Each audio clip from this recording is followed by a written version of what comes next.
నమస్కారం. దూరదర్శన్ సప్తగిరికి స్వాగతం. మన కార్టూనిస్టులు కార్యక్రమానికి సుస్వాగతం.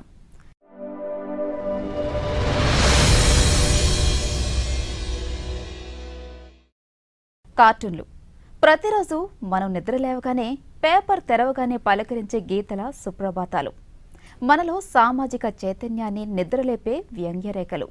అలాంటి ఓ మంచి కార్టూనిస్ట్ శ్రీ లేపాక్షి గారిని కలుసుకుందాం. ఇవాళే, ఇప్పుడే, ఇక్కడే.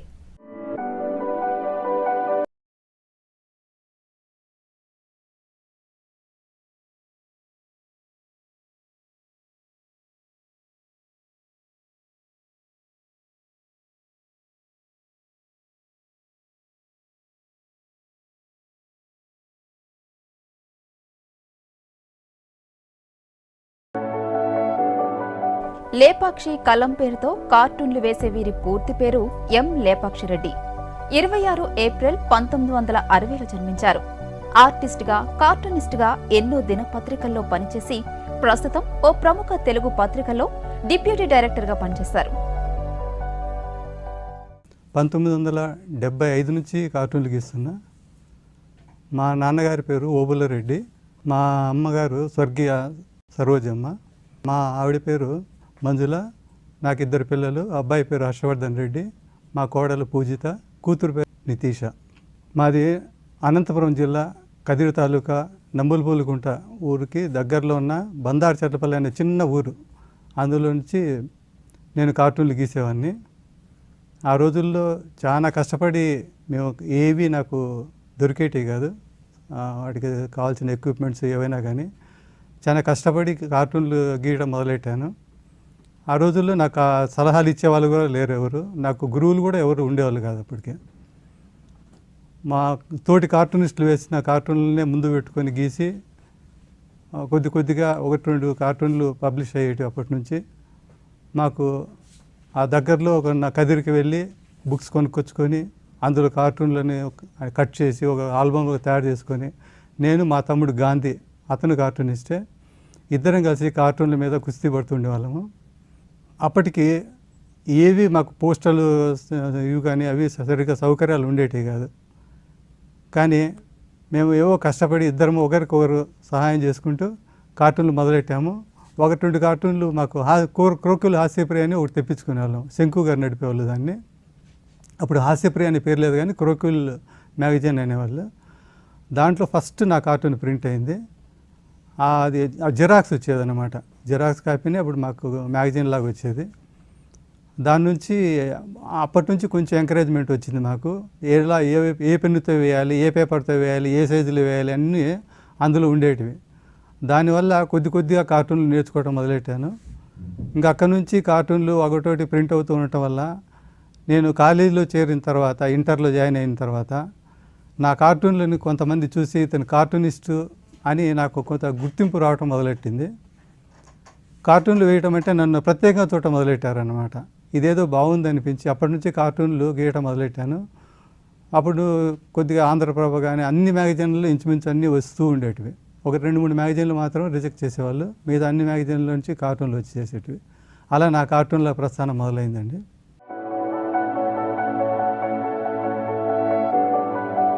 ప్రతిరోజు కార్టూన్లతో లక్షలాది మంది పాఠకుల్లో నవ్వులు పూయించడం వీరికి పెన్నుతో పెట్టిన విద్య.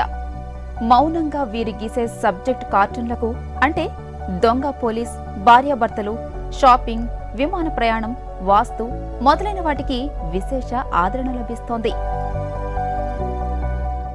నా మొదటి కార్టూను క్రోక్యూల్ మ్యాగజైన్లో ప్రింట్ అయింది. ఆ కార్టూన్ ఏంటంటే, ఒకడు తలలో పూర్తి చెవిలో మొత్తం తల దూర్చేసి చెప్తూ ఉంటాడు, ఊరి మీ రహస్యం తగలయ్యా అని ఉంటుంది అనమాట క్యాప్షను.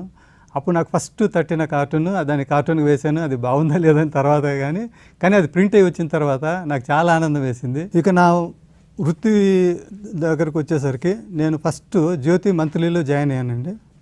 రాజేంద్ర గారు, నాకు మంచి ఆర్టిస్ట్ అయిన రాజేంద్ర గారు, ఆయన నన్ను ఊరికి లెటర్ రాసి పిలిపించారు, నీకు జ్యోతి మంత్లీలో ఉద్యోగం ఉందంటే. అక్కడ నుంచి వచ్చి జ్యోతి మంత్లీలో జాయిన్ అయ్యాను. అది లీలావతి రాఘవయ్య గారు నడిపేవాళ్ళు. ఆ తర్వాత అందులో చేస్తూ ఉండగానే నాకు ఉదయం డైలీ స్టార్ట్ చేశారు. దాంట్లో ఉద్యోగం కోసం ప్రయత్నిస్తే అందులో ఇక్కడ ఉద్యోగం చేస్తూనే అందులో కూడా జాయిన్ అయ్యాను. 2 ఉద్యోగాలు చేస్తూ ఉండేవాడిని. అది ఇంచుమించు ఉదయంలో నేను 9 సంవత్సరాలు చేశాను. అది లాక్డౌన్ అయిన తర్వాత కొద్ది రోజులు గ్యాప్ ఉన్న తర్వాత మళ్ళీ పాత ఆంధ్రజ్యోతిలో జాయిన్ అయ్యాను. అది పాత ఆంధ్రజ్యోతి కూడా కొద్ది రోజులు ఫైనాన్షియల్గా స్ట్రగుల్కి వచ్చింది. మళ్ళీ నేను ఇది కూడా మూసేస్తారన్న ఉద్దేశంతో అక్కడ మానేసి కొత్తగా నేను ఒక స్టూడియో స్టార్ట్ చేశాను గ్రాఫిక్స్ కోసము. అందులో కవర్ పేజీలు, ఈ బ్రోచర్సు, లోగోస్ ఇవన్నీ చేయటం మొదలెట్టాను. అవి చేస్తుండగానే ఇప్పుడు ఆంధ్రజ్యోతి ఎడిటర్ గారు కె శ్రీనివాస్ గారు, ఖదీర్ బాబు వీళ్ళు నా క్లయింట్స్. అప్పుడు నువ్వు మళ్ళీ కొత్త ఆంధ్రజ్యోతి స్టార్ట్ చేశారు, నువ్వు ఇక్కడ స్టూడియో నడుపుకుంటూనే వచ్చి ఆంధ్రజ్యోతిలో జాయిన్ అయిపో, మా భారీ ఎత్తున స్టార్ట్ చేస్తున్నారంటే వాళ్ళ మాట ప్రకారం అందులో వెళ్ళి జాయిన్ అయ్యాను. కొత్త ఆంధ్రజ్యోతిలో మళ్ళీ 4 సంవత్సరాలు పనిచేసిన తర్వాత సాక్షి స్టార్ట్ అయింది.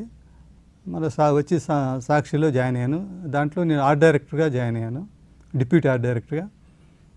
అందులో నేను 14 సంవత్సరాలు చేశాను. 14 సంవత్సరాలు చేసి రీసెంట్గా ఒక 2 years బ్యాక్ రిటైర్ అయ్యాను. ఇప్పుడు ప్రస్తుతం ఇంట్లోనే నేను గ్రాఫిక్స్ అవి చేస్తూ ఉంటాను. కవర్ పేజీలు, బ్రోచర్సు, ఇవి గవర్నమెంట్కి సంబంధించిన వర్క్స్ అవి చేస్తూ ఉంటానండి.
నేను ఫస్ట్ 1984లో హైదరాబాద్ వచ్చానండి. హైదరాబాద్ వచ్చిన తర్వాత ఏం చేయాలో తెలీదు, మొత్తానికైతే వచ్చేసాను. వచ్చిన తర్వాత కార్టూన్లు వేయటం మొదలెట్టాను. అప్పుడు కార్టూన్లు వేయటానికి సరైన ఇల్లు కూడా ఉండేది కాదు. మా కజిన్ వాళ్ళ ఇంట్లో ఉండేవాడిని. ఎక్కడ కూర్చుంటే నాలో ఒక మంచి లక్షణం ఏంటంటే ఎక్కడైనా కూర్చొని కార్టూన్లు వేయగలను. అక్కడ ఒక చోట కూర్చొని ఒక చిన్న షాప్ ఉండేది, ఆ షాపులో కూర్చొని కార్టూన్లు వేసేవాడిని. ఆ కార్టూన్లు పోస్ట్ చేసి లేకపోతే పర్సనల్గా వెళ్ళి ఆంధ్రప్రభ, పల్లకి ఇటువంటి మ్యాగజైన్లకు వెళ్ళి కార్టూన్లు ఇచ్చేవాడిని. ఆ కార్టూన్లు ఇచ్చినందువల్ల ఆ కార్టూన్లకు వచ్చిన రెమ్యునరేషన్తోనే చాలా రోజులు నేను సర్వైవ్ అయ్యాను. ఇంచుమించు నాకు నెలకి 300-400 వస్తే సరిపోయేది. ఆ 300-400తోనే సర్వైవ్ అవుతూ వచ్చాను. తర్వాత చాలా కాలం ఇలా చేసిన తర్వాత ఇంకా కష్టం అనిపించింది ఇక్కడ ఉండటం. తర్వాత మళ్ళీ వెనక్కి వెళ్ళిపోయాను, మా ఊరికి వెళ్ళిపోయాను. మా ఊరికి వెళ్ళిపోయి మళ్ళీ 1986లో మళ్ళీ హైదరాబాద్ వచ్చాను. వచ్చి జ్యోతి మంత్రిలో జాయిన్ అయ్యాను. నేను కార్టూన్లు వేయటానికి ఫస్ట్ కొంచెం శ్రద్ధగా వేస్తానండి. ఎలా అంటే అలా వేయటానికి నాకు ఇష్టం ఉండదు.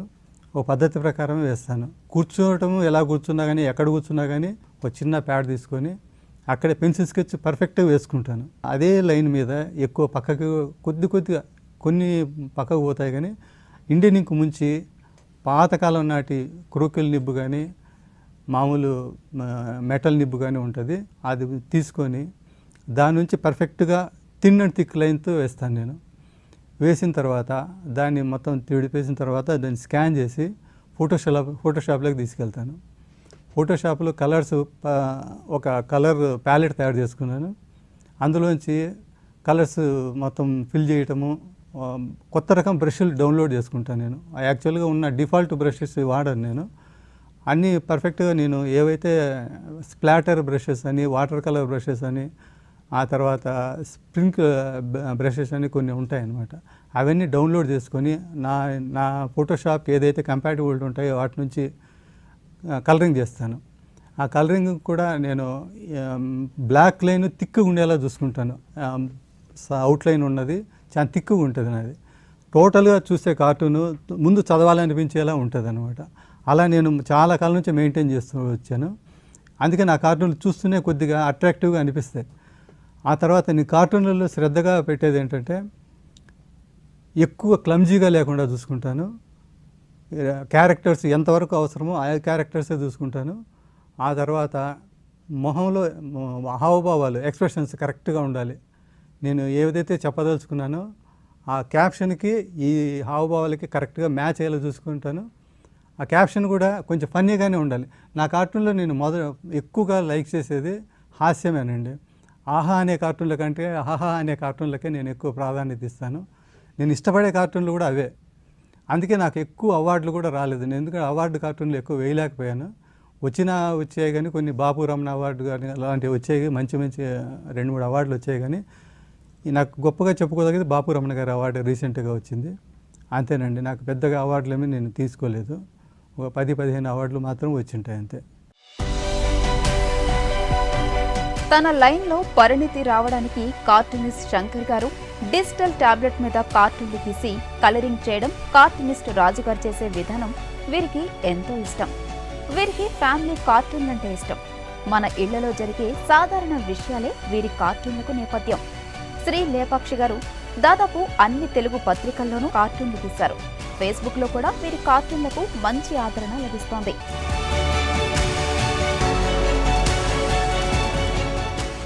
ఇంతకుముందు సాక్షి, ఫండే మ్యాగజైన్లో నా కార్టూన్లు బాగా వచ్చేటివండి, రెగ్యులర్గా వచ్చేటివి. ఆ తర్వాత సాక్షిలో కొంచెం తగ్గించారు కార్టూన్లు వేయటము. వేరే మ్యాగజైన్లకు కూడా హాస్యానందంలో నా రెగ్యులర్గా కనీసం 10 ఇయర్స్ నుంచి రెగ్యులర్గా కలర్ కార్టూన్స్ ఒక ఫుల్ పేజీ వస్తున్నాయి. ఇప్పుడు అది కంటిన్యూ అవుతుంది. కానీ ఇప్పుడు ఎక్కువ నా కార్టూన్లు సోషల్ మీడియాలోనే ఫేస్బుక్లో పోస్ట్ చేస్తుంటాను. వాటికి చాలా ఆదరణ లభిస్తుంటుంది. కాబట్టి నేను ఫన్కి బాగా ఇంపార్టెన్స్ ఇస్తాను ఎప్పటికీ. ఎక్కడెక్కడి నుంచో నాకు ఫోన్లు వస్తుంటాయి. మీ ఫోన్లు కానీ కామెంట్స్ రూపంలో కానీ వస్తుంటాయి. నీ కార్టూన్లు మాకు బాగా వస్తుంటాయి, వాట్సాప్లో వస్తుంటాయి, చాలా చూస్తుంటాము, చాలా ఫన్నీగా ఉంటాయి అని వస్తుంటాయి. ఇవి కాకుండా మంచి రచయితలు సత్యానంద గారు కానీ, లక్ష్మీ భూపాల్ గారు, మాటల రచయిత లక్ష్మీ భూపాల్ గారు కానీ, ఆ తర్వాత మనీ డైరెక్టర్ శివనాగేశ్వరరావు గారు కానీ, ఇట్లాంటి వాళ్ళు ఎండమూరి ఎర్రంశెట్టి సాయి గారు ముఖ్యంగా ఆయన కూడా కామెంట్ల రూపంలో నాకు చాలాసార్లు కామెంట్లు పెట్టారు. వాళ్ళు అన్ని కామెంట్లు రావటము నాకు చాలా ఆనందంగా ఉంటుంది. నేను మొదట హైదరాబాద్ వచ్చినప్పుడు కొంతమంది నాకు హీరోలుగా భావించే వాళ్ళని చూడాలి అనుకునేవాడిని. నేను జ్యోతి మంత్రిలో జాయిన్ అయ్యాక ఎండమూరి వీరేంద్రనాథ్, ఎర్రంశెట్టి సాయి గారు, ఆ తర్వాత గోపి గారు, చంద్ర గారు, వీళ్ళందరితోనూ బాగా దగ్గరగా పరిచయంలో వచ్చింది. వాళ్ళంతా ఎప్పుడు జ్యోతి మంత్రిలోనే ఉండేవాళ్ళు. వాళ్ళతో మంచి పరిచయాలు ఏర్పడ్డాయి.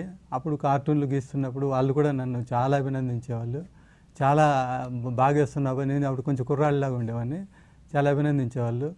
ఆ తర్వాత రోజుల్లో కొంతమంది కార్టూనిస్టులతో పరిచయాలు బాగా ఏర్పడ్డాయి. వాళ్ళలో ముఖ్యంగా నాకు సరసి, ఆ తర్వాత ఈ రామకృష్ణ గారు, కామేషు, బాచి, ప్రసాద్, ముఖ్యంగా నాకు క్లోజ్గా రోజు మాట్లాడుకునే రాజు గారు, వీళ్ళందరితో నాకు బాగా పరిచయాలు ఏర్పడ్డాయి. వాళ్ళతో రోజు కార్టూన్ల గురించి డిస్కస్ చేయటము, కూర్చోవటము, సండేలు సాటర్డేలు కూర్చోవటము, కొంచెం బాగా ఎంజాయ్ చేస్తూ వచ్చాము. ఈ మధ్యకాలంలో రామకృష్ణ గారు దూరం అయ్యారు. మిగతా ఇప్పుడు కూడా మేము సరసి వాళ్ళకి అప్పుడప్పుడు ఫోన్లు చేసి మాట్లాడుకుంటుంటాము.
ఫోటోషాపు, కోరల్‌డ్రా, ఇలస్ట్రేటర్, ఆ తర్వాత క్వార్క్ ఎక్స్‌ప్రెస్ ఇవి కాకుండా ఫిల్మోరా, అడోబ్ ప్రీమియర్ ఇవన్నీ నాకు టచ్ ఉన్నాయి.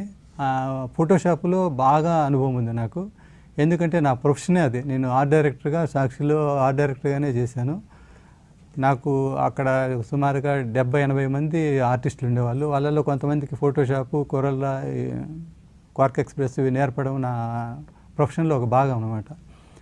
ఈ గ్రాఫిక్స్ అన్నీ ఎక్కువ భాగం నేనే గ్రాఫిక్స్ వేసేవాడిని సాక్షిలో. అందులో ఆ ఫోటోషాప్లో నాకు కమాండ్ ఉండటం వల్ల నేను ఎన్నో ఇప్పటికి 400-500 కవర్ పేజీలు చేశాను. అందరికీ చాలా పెద్ద పెద్ద రైటర్స్కే నేను కవర్ పేజీలు చేశాను. కొంచెం కవర్లు కొంచెం డిఫరెంట్గా ఉంటాయని కూడా అంటారు.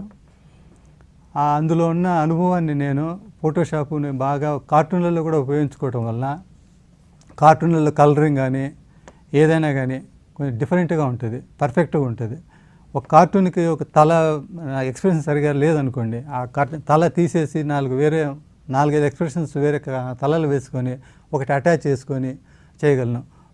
ఇప్పుడు 2 క్యారెక్టర్లు వేసుకున్నప్పుడు ఒక క్యారెక్టర్ దూరంగా ఉండి ఒక క్యారెక్టర్ ఇక్కడ ఉన్నప్పుడు ముందున్న క్యారెక్టర్ చిన్నగా వెనుకున్న క్యారెక్టర్ పెద్దగా ఉన్నప్పుడు ఎడిటింగ్లో కరెక్ట్ చేసుకొని చేయగలను.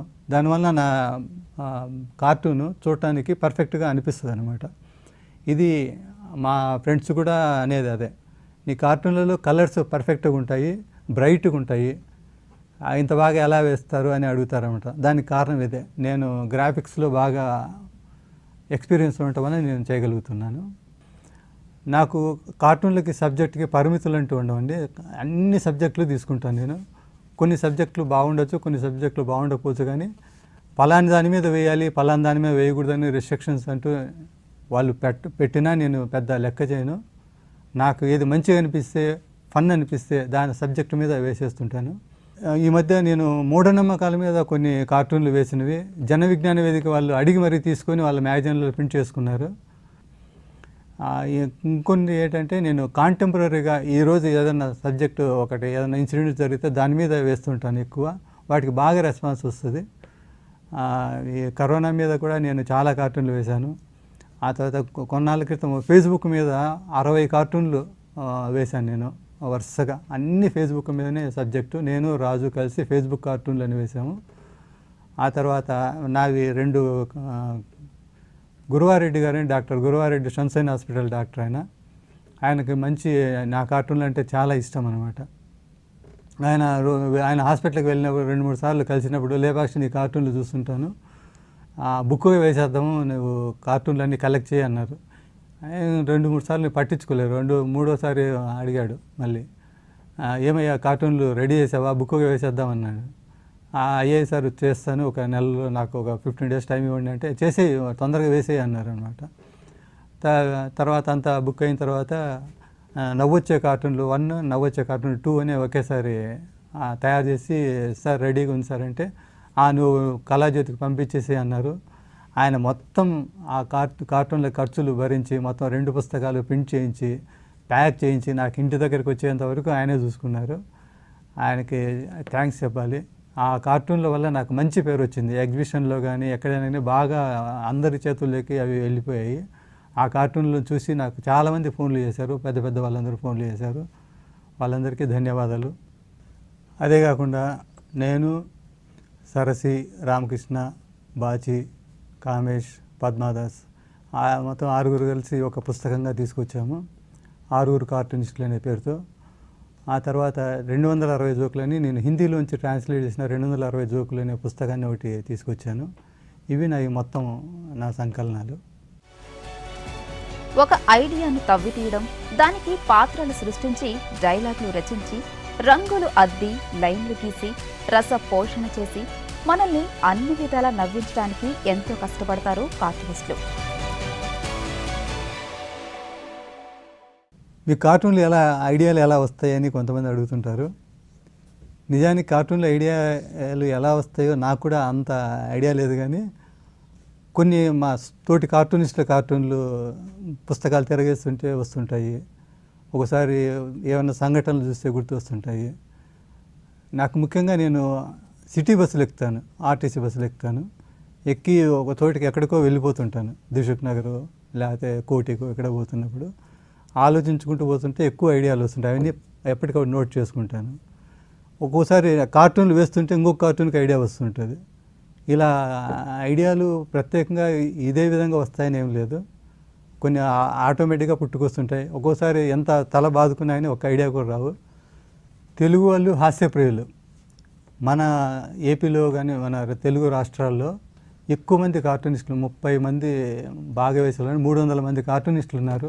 అందులో యాక్టివ్గా చాలామంది కార్టూన్లు వేస్తున్నారు. మన కార్టూనిస్ట్ శ్రీ లేపాక్షి గారి గురించి కార్టూనిస్ట్ శ్రీ సరసి గారి మాటల్లో. సమకాలీన తెలుగు కార్టూనిస్టుల్లో చెప్పుకోదగ్గ వారిలో ముందు వరుసలో ఉంటారు లేపాక్షి గారు. అతని కార్టూన్లు మిగిలిన తోటి కార్టూనిస్టులు అందరి కార్టూన్ల కంటే కూడా విభిన్నంగా ఉంటాయి.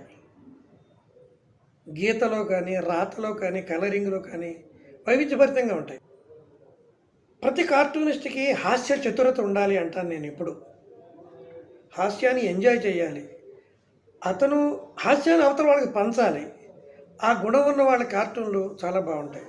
ఈ లక్షణాలు అతనిలో పుష్కలంగా ఉన్నాయి. అతను సీరియస్గా కనిపిస్తాడు, కానీ అతను వేసే మాట, మాట్లాడే మాట టక్కని చమత్కారంతో పేలుతుంటాయి. అతనితోటి 5 నిమిషాలు గడిపితే 10 కార్టూన్ల ఐడియా వస్తాయి అనుకుంటూ ఉంటాను నేను. 2 నిమిషాలు మాట్లాడితే 2 రోజులకు సరిపడా చమత్కారం మనకి అప్పుడప్పుడు గుర్తొచ్చేవి మనకి వినిపిస్తూ ఉంటాయి మైండ్లో. అతను చూసి నాకు అసూయ కలుగుతుంది, ఇంత చమత్కారం ఎలా అబ్బిందా అని. అతని గీతలు డిఫరెంట్గా ఉంటాయి. సన్న గీతలు, లావు గీతలు. ప్రతి కార్టూనిస్ట్ కూడా వాటిని అబ్జర్వ్ చేసి పరిస్థితి కనిపిస్తుంది. అలాగే రంగులు కూడా, అక్షరాలు అయితే ముచ్చటగా ఉంటాయి. అతని కార్టూన్లు ఎక్కువగా యమకింకర్లు, దెయ్యాలు, తాయెత్తులు, మూఢనమ్మకాల మీద ఉన్నాయి. కొన్ని సబ్జెక్టుల మీద మనం కార్టూన్లు వేయకూడదు అని నియంత్రించుకోవడం వల్ల మన కాళ్ళు మనమే కట్టేసుకున్నాము అని అనిపిస్తుంది అంటాడు అతను. నేను కూడా అంగీకరిస్తాను దాన్ని. నవ్వుకునేది ఏదైనా సరే, ఏ అంశమైనా సరే, మనం ఏదైనా ఒక జోక్ విన్నప్పుడు నవ్వొస్తే నవ్వమా, ఈ సబ్జెక్ట్ మీద జోక్ అయితే నేను నవ్వను అని మనం బిగించుకుంటామా? అది కరెక్ట్ కాదు. అయితే కార్టూన్లో కించపరచడం కానీ, బాధ పెట్టేవి కానీ, వాళ్ళని తక్కువ చేసేవి కానీ, అవమానించేవి కానీ ఉండకూడదు అంటారు. ఓకే, అంతవరకు కరెక్టు. ఆ పరిమితులు విధించుకుని మనం ఏ సబ్జెక్ట్ మీద కార్టూన్ వేయచ్చు అని నేను కూడా అనుకుంటూ ఉంటాను. నేను కూడా ప్రతి కార్టూన్ అబ్జర్వ్ చేస్తూ ఉంటాను. నా తోటి నాకన్నా కొద్ది వయసులో చిన్న అయినప్పటికీ కూడా అతని కార్టూన్ చూసి ఎంతో నేర్చుకోవాలని అనుకుంటూ ఉంటాను నేను. సీనియర్ కార్టూనిస్టులైన బాపు గారు, జయదేవ్ గారు వంటి వారిని వదిలిపెట్టేసి మిగిలిన వాళ్ళని, ఈ తరం వాళ్ళని నాతో కార్టూన్ వేసే వాళ్ళతో నేను కంపేర్ చేసుకుంటే అతను నాకు అత్యంత ఇష్టమైన కార్టూనిస్ట్. అతడు నా స్నేహితుడైనందుకు నేను గర్వపడుతూ ఉంటాను.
ఇంతకుముందు నా కార్టూన్లతో పోల్చుకుంటే ఇప్పుడు నేను వేసే కార్టూన్లకి చాలా డెవలప్మెంట్ కనిపిస్తుంది. ఎందుకంటే నేను ఎక్కువ ప్రాక్టీస్ చేస్తూనే ఉంటాను.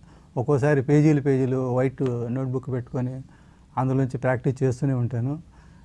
లైన్ థిక్నెస్ ఎలా రావాలి, నేను మెయిన్గా ఈ లైన్ థిక్నెస్ అది ఉత్తి రాయడం అన్నీ కార్టూనిస్ట్ శంకర్ గారి దగ్గర నుంచి నేర్చుకున్నా. అందులో చాలా డెప్త్ ఉంటుంది లైన్. అలా ఎప్పుడు నేర్చుకోవటం వల్ల ఇప్పుడు నా గత కార్టూన్లకి ఇప్పుడు కార్టూన్లకి చాలా డెవలప్మెంట్ కనిపిస్తుంటుంది.